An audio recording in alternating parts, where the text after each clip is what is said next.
कर्नाटक में मचा तगड़ा बवाल। ईडी अधिकारियों पर दर्ज हुई एफआईआर। बड़े घोटाले में फंसी कांग्रेस सरकार। नमस्कार, मैं हूं परवीन शेख। आप देख रहे हैं कैपिटल टीवी की स्पेशल स्टोरी। 90 करोड़ रुपए, 18 बैंक अकाउंट्स, ढेर सारी शराब, महंगी गाड़ियां, फुल मौज मस्ती।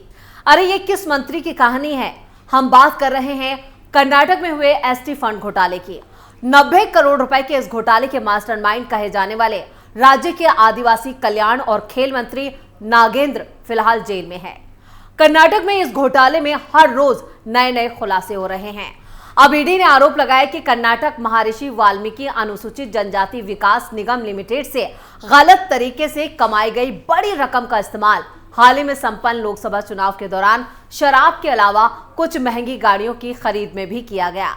जांच एजेंसी ने इस मामले में कांग्रेस विधायक और राज्य के पूर्व कैबिनेट मंत्री बी नागेंद्र को गिरफ्तार किया। ईडी ने आरोप लगाया कि विधायक से जुड़े लोग पैसे के गलत इस्तेमाल और उसे ठिकाने लगाने में लगे हुए हैं। पूर्व आदिवासी कल्याण और खेल मंत्री नागेंद्र को पिछले दिनों गिरफ्तार किया गया था। ईडी ने उनके और बेंगलुरु में रायचूर ग्रामीण सीट से कांग्रेस विधायक बसनगौड़ा दद्दाल के खिलाफ छापेमारी के बाद ये गिरफ्तारी की थी।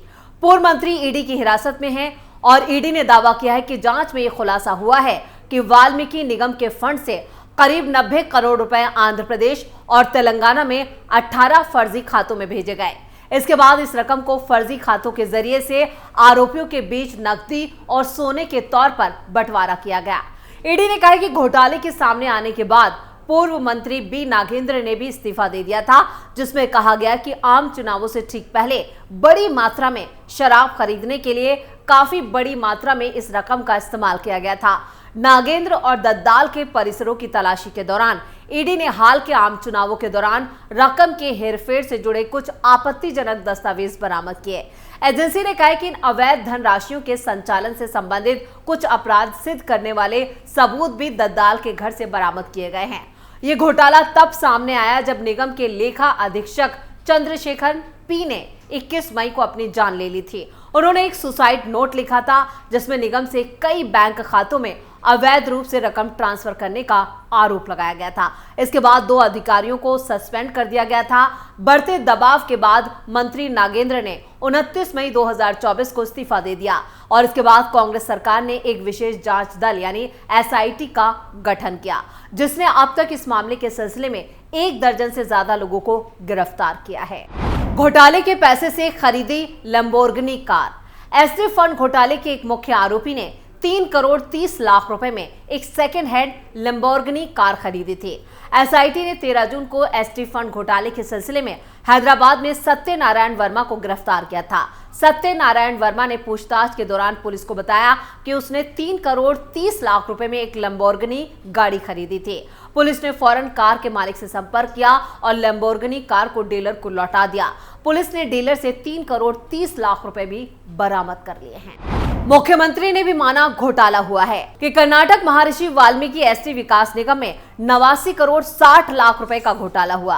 हालांकि बीजेपी ने इसे 187 करोड़ का घोटाला बताया। वैसे ईडी की जांच जैसे जैसे आगे बढ़ रही है वैसे वैसे कई बड़े खुलासे होते जा रहे हैं, जिससे साफ है कि एसटी घोटाले के तार कई सफेद पोश लोगों से जुड़ने वाले हैं। यानी कांग्रेस के कई और नेता इस घोटाले में फंस सकते हैं। इस घोटाले से राज्य की कांग्रेस सरकार फिलहाल बैकफुट पर आ चुकी है। एसटी घोटाले में ईडी अधिकारियों पर एफआईआर। कर्नाटक के एसटी घोटाले में अब एक और खुलासा हुआ है। दरअसल बेंगलुरु में पुलिस ने 2 ईडी अधिकारियों के खिलाफ एफआईआर दर्ज की है। यह एफआईआर समाज कल्याण विभाग के अतिरिक्त निदेशक कलेश बी की दायर की गई शिकायत के आधार पर की गई है। जिन 2 अधिकारियों के नाम पर शिकायत दर्ज की है वो है मित्तल और दूसरे अधिकारी का नाम है मुरली कन्नन। इन पर आरोप है कि इन 2 अधिकारियों ने उन्हें कर्नाटक महर्षि वाल्मीकि अनुसूचित जनजाति विकास निगम में हुए घोटाले से जुड़े मामले में कर्नाटक के मुख्यमंत्री सिद्धरामैया, पूर्व मंत्री बी नागेंद्र और वित्त विभाग का नाम लेने के लिए मजबूर किया गया। इस खुलासे से अब कई सवाल खड़े हो रहे हैं। यानी राज्य की जांच एजेंसी और केंद्र की जांच एजेंसियों में भिड़ंत हो गई है।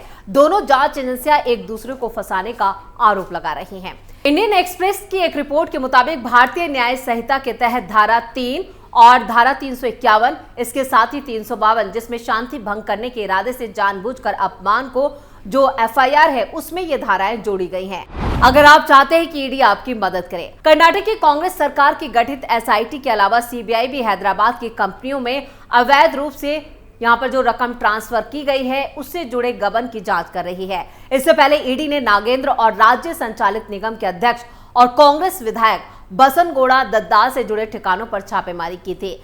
एफआईआर के मुताबिक ईडी अधिकारियों ने कथित तौर पर कलेश को गिरफ्तार करने की धमकी दी और कहा, अगर आप चाहते कि ईडी आपकी मदद करे तो आपको ये लिखित में देना होगा कि सीएम सर, नागेंद्र सर और एफडी यानी वित्त विभाग के निर्देशों के आधार पर एमजी रोड खाते में जो पैसा ट्रांसफर किया गया था उसमें यहां पर इन लोगों की मिलीभगत है। एफआईआर में यह भी कहा गया कि कलेश को 16 जुलाई को ईडी ने पूछताछ के लिए बुलाया था और मामले के संबंध में मुरली कन्नन ने उनके बयान दर्ज किए थे। कलेश ने एफआईआर में लिखवाया ये बयान। कलेश ने कहा कि उन्होंने पहले दिन 17 सवालों के जवाब दिए थे और बाकी 3 सवालों के जवाब देने के लिए वक्त मांगा था, क्योंकि उन्हें फाइलें देखनी थी। साथ ही उन्हें 18 जुलाई को वापस आने के लिए कहा गया था। एफआईआर में कहा गया है कि पूछताछ पूरी होने के बाद ईडी अधिकारियों ने उनके बयान पर उनके साइन लिए। कलेश के अलावा यहाँ पर एफआईआर में यह भी कहा गया है कि मैंने उनसे बयान की एक कॉपी मांगी और उन्होंने नहीं दी। इसके बाद मुझसे दोबारा पूछताछ शुरू की गई, लेकिन इस बार कोई लिखित सवाल नहीं था। एफआईआर में इस बात का भी जिक्र किया गया है कि अधिकारियों ने उनसे कहा कि राज्य के खजाने से KMVSTDS और फिर यूनियन बैंक ऑफ इंडिया की MG रोड शाखा में रकम ट्रांसफर करना गलत था। एफआईआर के मुताबिक उन्होंने ये भी कहा कि मैंने उन्हें कहा कि मैंने बिल जमा करने के बाद 25 मार्च 2024 को बैंक में पैसा जमा कर दिया, मगर बैंक खाते में ये गड़बड़ी 5 मार्च 2024 को हुई।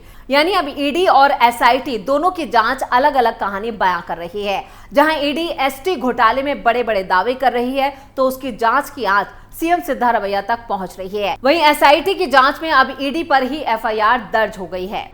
कर्नाटक विधानसभा में घोटाले की गूंज। कर्नाटक विधानसभा में 19 जुलाई को एसटी घोटाले यानी जो घोटाला हुआ है उसको लेकर जमकर हंगामा हुआ, जिसमें विपक्षी दल बीजेपी और जेडीएस ने सरकार के खिलाफ विरोध प्रदर्शन किया, उस पर लूट का आरोप लगाया और मुख्यमंत्री सिद्धारमैया के इस्तीफे की मांग की। सदन के वेल में विपक्ष की लगातार नारेबाजी के बीच सिद्धारमैया ने खुद और अपनी सरकार का बचाव करने की कोशिश की, जबकि उन्होंने ये बात भी मानी कि घोटाला हुआ है और उन्होंने भरोसा दिया है कि इसमें शामिल जो भी आरोपी हैं उनके खिलाफ सख्त कार्रवाई की जाएगी। उन्होंने विपक्ष पर पलटवार करते हुए उनके कार्यकाल के दौरान हुए घोटालों की लिस्ट पेश करने की कोशिश की, खासकर बीजेपी को और विपक्षी पार्टियों को भ्रष्टाचार का पितामह कहा। उन्होंने जोर देकर कहा कि उनकी सरकार उनकी जांच कराएगी और ये तय करेगी कि गलत काम करने वालों को जेल भेजकर वो इसकी कीमत चुकाएं। अपने इस्तीफे की मांग पर सवाल उठाते हुए उन्होंने पूछा, क्या केंद्रीय वित्त मंत्री निर्मला सीतारमण राष्ट्रीयकृत बैंक में हुई गड़बड़ी की जिम्मेदारी लेंगी और इस्तीफा देंगी, क्योंकि बैंक वित्त मंत्रालय के अधीन आते हैं। सिद्धारमैया ने कहा कि मुख्यमंत्री और सरकार को बदनाम करने के लिए यह आरोप लगाए जा रहे हैं।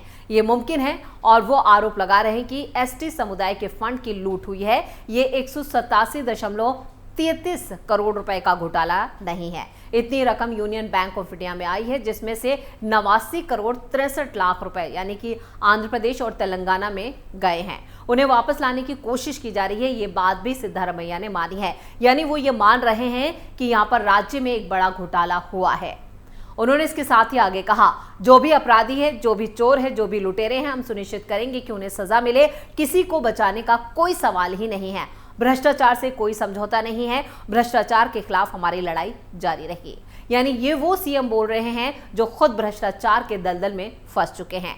कर्नाटक सीएम ने आगे कहा कि कांग्रेस 136 विधायकों के साथ सत्ता में है और वो विपक्ष के झूठे आरोपों के आगे ना तो झुकी है और ना ही डरेगी। वहीं ईडी की जांच पर सवाल उठाते हुए सिद्धारमैया ने पूछा, क्या उनकी जांच कानून के मुताबिक है? उन्होंने कहा कि उन्हें कानून के अनुसार करने दें, हम ईडी और बीजेपी से नहीं डरते। उन्होंने आरोप लगाया कि संघीय जांच एजेंसी का इस्तेमाल केंद्र में बीजेपी के नेतृत्व वाली सरकार विपक्षी दलों के खिलाफ कर रही है। ईडी ने इसी महीने की शुरुआत में नागेंद्र और सत्ता पर काबिज कांग्रेस विधायक बसनगोड़ा दद्दाल, जो निगम के अध्यक्ष हैं, उनके घरों पर छापेमारी की थी। उनके स्थानों पर तलाशी ली गई थी, जहां से कई सबूत हाथ लगे।